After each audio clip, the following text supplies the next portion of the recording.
तो first shift अभी JKSSB वालों की आंसर की आई है। So first shift first day के जो क्वेश्चंस ऑब्जेक्शनेबल लगे हैं मुझे वो पॉइंट आउट करने थे। इसमें सबसे पहला जो क्वेश्चन मुझे लगा वो था फ्लोट और slack represents the difference between the. इन्होंने जो करेक्ट आंसर दिया हुआ है वो है earliest completion time and latest allowable time, that is LST minus EST। But जो मैंने चूज़ किया था latest allowable time and earliest completion time, यानी कि सेकंड ऑप्शन, इन्होंने जो ऑप्शन दिया हुआ है वो है 857, यानी कि ये।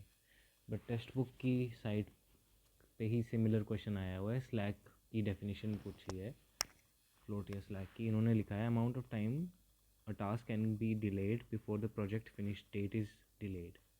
The slack is difference between event times denoting the range within which an event can vary।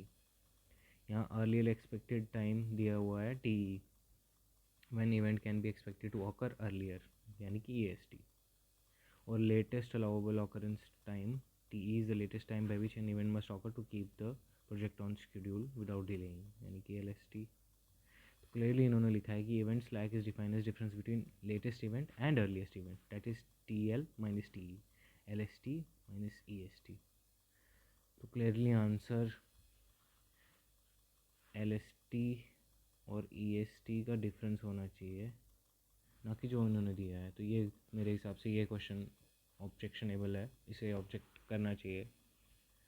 Second जो सवाल है वो है consider the following assumptions for pure bending theory. अब यही जो स्टेटमेंट है और पूछा है करेक्ट कौन सा है, पहले मुझे लगा शायद इनकरेक्ट ना पूछा हो। मटेरियल इज हेट्रोजेनस, इसको पढ़ के ही, और क्योंकि करेक्ट आंसर इन्होंने 2 एंड 3 दिया है, 2 एंड 3, ये गलत है। हेटेरोजेनस है ही नहीं प्रॉपर्टी अजम्पशंस प्योर बेंडिंग में, ये हैं प्योर बेंडिंग के अजम्पशंस। पहला ही है कि बीम होमोजीनियस होनी चाहिए और आइसोट्रॉपिक, तो ये क्वेश्चन गलत है।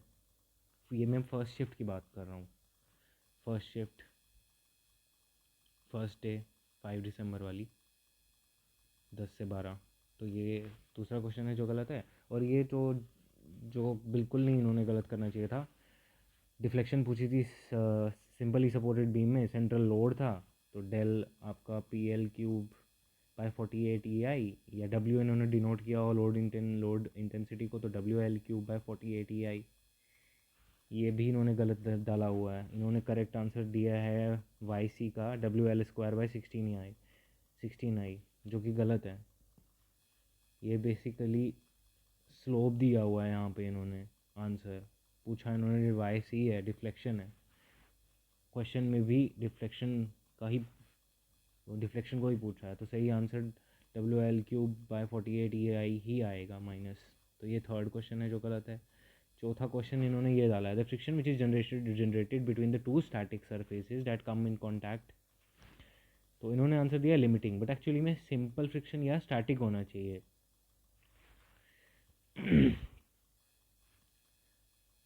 स्टैटिक फ्रिक्शन की आप डेफिनेशन जान लो, और स्टैटिक फ्रिक्शन लिमिटिंग नहीं होती, पहली बात। Static friction is the friction acting on a body when body is not in motion but when a force is acting on it. Static friction is the same as external force because body isn't moving. Limiting friction is the friction on a body just before। तो आप बोल सकते हो कि limiting friction जो है वो maximum static friction है। तो therefore the friction which is generated between two static surfaces that come in contact, ये सिंपल फ्रिक्शन होनी चाहिए। सिंपल फ्रिक्शन यानी कि स्टैटिक फ्रिक्शन, ना कि लिमिटिंग फ्रिक्शन। और जो सवाल है the rail section used nowadays in Indian railways is, इन्होंने ऑप्शन दिया है बुल हेडेड टाइप, जो कि मुझे सिर्फ एक ही साइड पे मिला है MCQ.net करके। उन्होंने कोई एक्सप्लेनेशन नहीं दी है, कोई कुछ नहीं दिया हुआ। बट ये क्वेश्चन है जो यूजुअली मैंने काफ़ी साइट्स पे देखा है, टेक्स्ट बुक पे भी, बाकियों पे भी। Generally the rail section use in India is flat footed, तो फिर किस हिसाब से the rail section use nowadays हो गया बुल हेडेड, जबकि इसके काफ़ी डिसएडवांटेजेस हैं, फ्लैट फुटेड के काफ़ी एडवांटेजेस हैं। तो ये क्वेश्चन गलत है।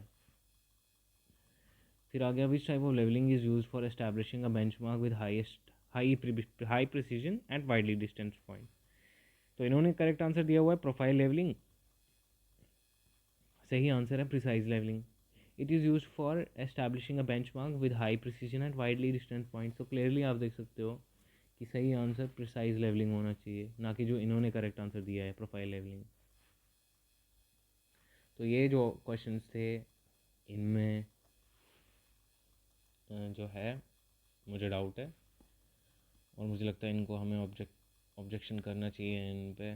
बाकी कट ऑफ जो मैंने पिछली बार बोला था क्लियरली वो तो बिल्कुल उसके आसपास भी नहीं होगा।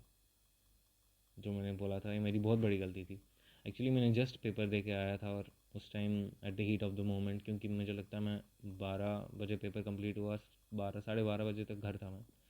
तो क्योंकि क्लियरली कुछ क्वेश्चन तो काफ़ी इजी थे, हम सभी जानते हैं, बट कुछ क्वेश्चन ट्रिकी थे, काफ़ी ट्रिकी थे, काफ़ी मेरे क्वेश्चन गलत हुए। तो अभी कट ऑफ मैं कुछ नहीं कह सकता।